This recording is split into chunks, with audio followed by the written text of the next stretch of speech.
ઘરની સફાઈની 100 એવી ટિપ્સ જે તમારું કામ અડધું કરી દેશે. ઘરના દરવાજાની ઉપરની ચોખટ પર જમા થતી ધૂળ અઠવાડિયામાં એકવાર સાફ કરો.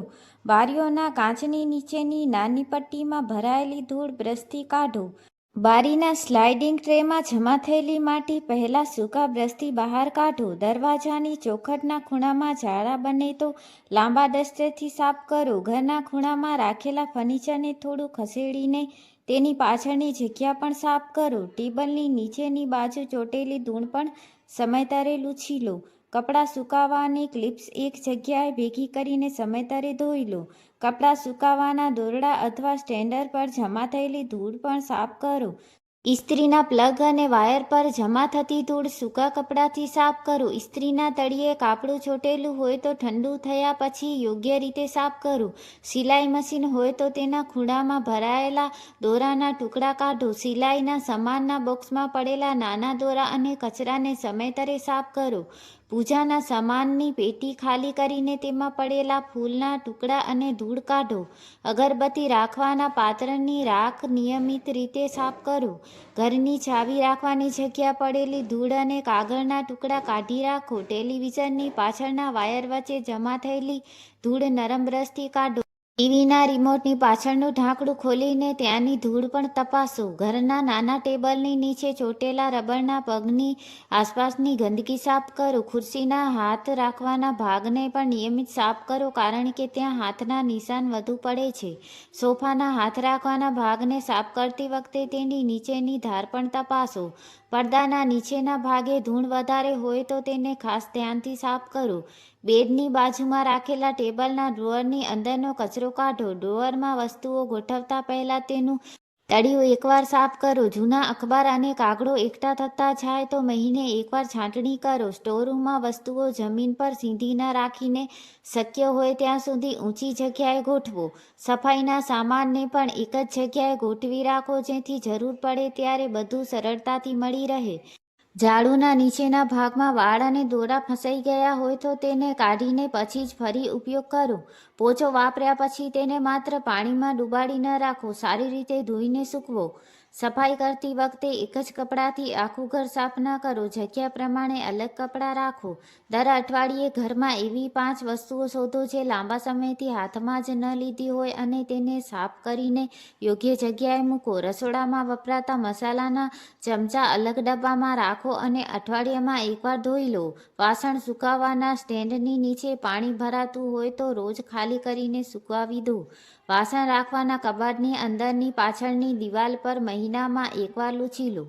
થાળીઓ વચ્ચે કાગળ અથવા કપડું રાખતા હો તો જૂનું થઈ જાય ત્યારે બદલી નાખો. રસોડાના કબાટના ખૂણામાં પડેલા તૂટેલા મસાલાના દાણા તરત સાફ કરો. ચપ્પુ રાખવાના સ્ટેન્ડમાં નીચે પડેલા નાના કણો સમયતરે કાઢો. રસોડાની બારીની જાળી ઉતારી શકાય તો તેને પાણીથી ધોઈને સંપૂર્ણ સૂકીને લગાવો. ચા ગાળવાની જાળી ઉપયોગ પછી તરત ધોઈ લો નહીં તો ચાના કણો ચોંટી જાય છે. પ્રેશર કુકરના ઢાંકણાની રબરની આસપાસનો ભાગ ખાસ સાફ કરો. કુકરના વાલ્વની આસપાસ કચરો જમા થાય કે નહીં તે તપાસો. માઇક્રોવેવ હોય તો તેની અંદરની છત અને બાજુની દિવાલો પણ સાફ કરો. માઇક્રોવેવની અંદર વાસણ રાખવાની પ્લેટ કાઢીને અલગથી ધોઈ લો. રસોડામાં વપરાતી ચારણીના ઝાડામાં ફસાયેલા કણો બ્રશથી કાઢો.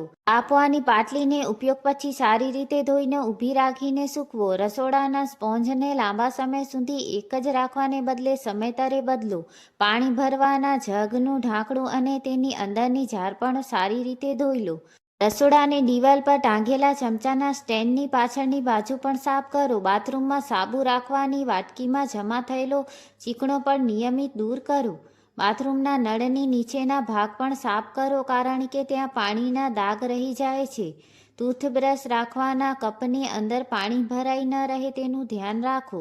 બાથરૂમના અરીસાની નીચેના ધાર સૂકી રાખો જેથી પાણીના દાગ ઓછા થાય. બાથરૂમની બારીની જાળી અને તેના ખૂણામાં જમા થયેલી ધૂળ સાફ કરો. કપડાની પોટલીની અંદરથી કચરો અને વાળ નિયમિત કાઢો. ગંદા કપડાની પોટલીને પણ સમયતરે ધોઈને સંપૂર્ણ સૂકવો. જૂના ટુવાલને લાંબા સમય સુધી ભીના રાખવાને બદલે ધોઈને તડકામાં સારી રીતે સૂકવો. પગરખાની અંદર પડેલા માટી સાફ કરીને પછી જ તેમને કબાટમાં મૂકો. ચપ્પલના તળિયે ચોટેલી માટી ઘરમાં લાવતા પહેલાં બહાર જ કાઢી નાખો. ઘરના પ્રવેશદ્વારની બાજુમાં પડેલી ધૂળ દરરોજ થોડી સાફ કરવાથી આખા ઘરમાં ધૂળ ઓછી ફેલાય છે. સફાઈ કર્યા પછી વપરાયેલા કપડાને બીજા કપડાં સાથે ન રાખો, અલગથી ધોઈને સૂકવો.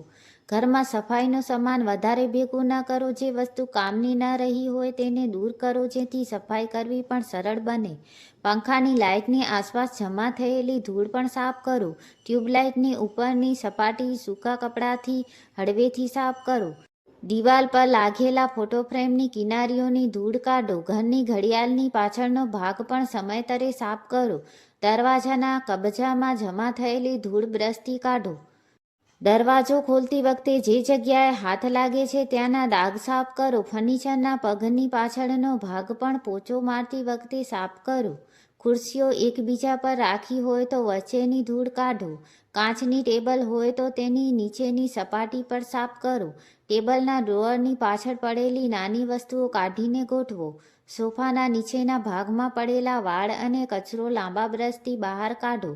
ગાદલાની નીચેનો પલંગનો પટ્ટો પણ સમયસરે લૂછી લો. પલંગના પગની આસપાસ જમા થતી ધૂળ ખાસ ધ્યાનથી સાફ કરો.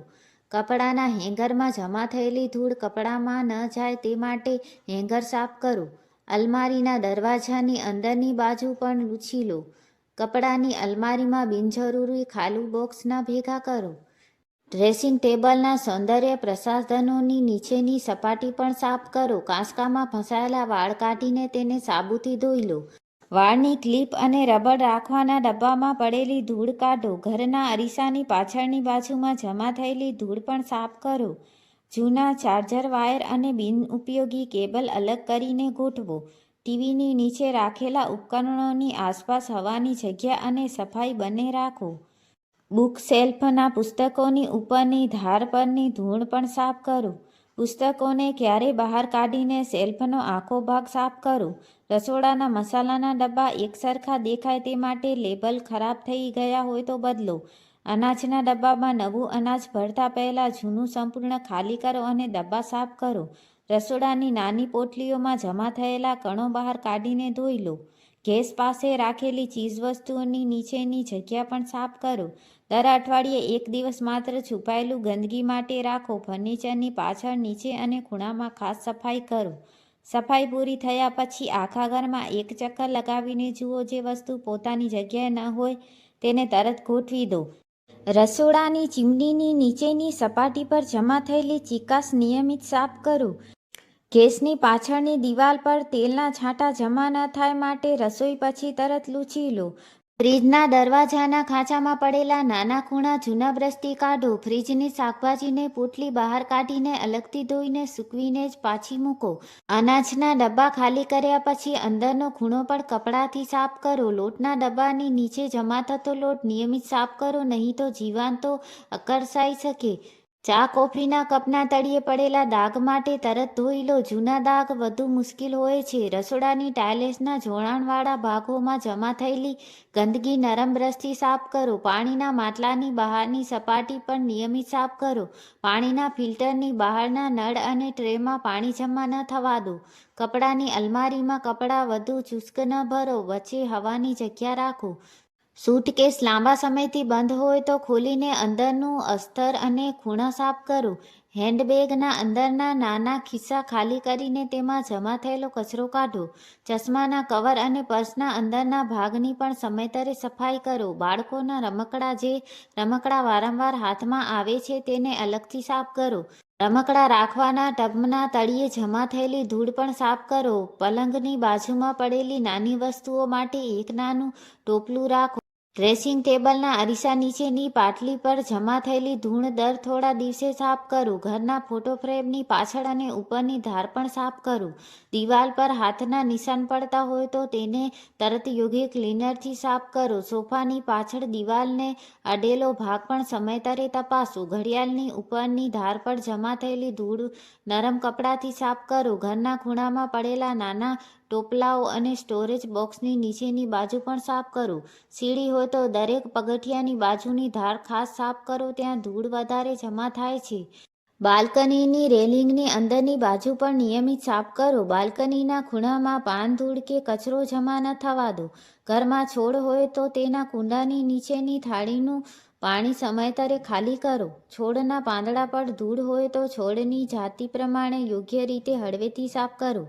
સફાઈ કર્યા પછી ઘરની બારીઓ થોડા સમય માટે ખુલ્લી રાખો જો બહારની હવા અને પરિસ્થિતિ યોગ્ય હોય. દર મહિને એક ભૂલી ગયેલી જગ્યા પસંદ કરો, જેમ કે સ્ટોર રૂમનો ખૂણો, કબાટની પાછળ કે ફર્નિચરની નીચે, અને માત્ર એ જગ્યા ઊંડાણથી સાફ કરો.